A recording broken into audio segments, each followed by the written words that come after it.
Shoutout dito sa comment mo, Badi. Ang tinutukoy niya dito, meron siyang kinita sa bonus. Then, nagkaroon siya ng content monetization.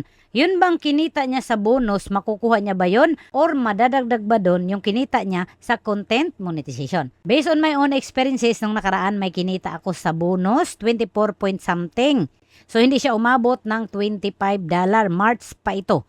So, inantay ko siya kung ibibigay ba sa akin ni Facebook kasi nga nagkaroon ako ng content monetization eh. So, hindi na siya madagdagan.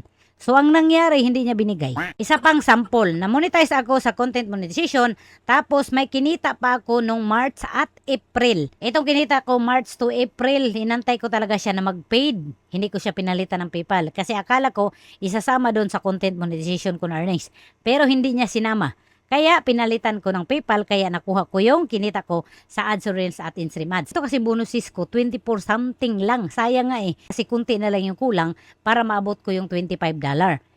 So hindi siya umabot.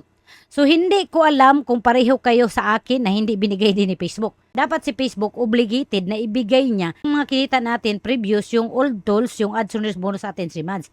Kasi hindi naman natin kasalanan na nagkaroon tayo ng content monetization. So sample kagaya kayo sa akin na hindi umabot ng $25, pwede nyo yang i-appeal, i-report, or pwede nyo rin i-message sa Meta Support kung naka-blue badge kayo. Itong sa akin, pinabayaan ko na lang.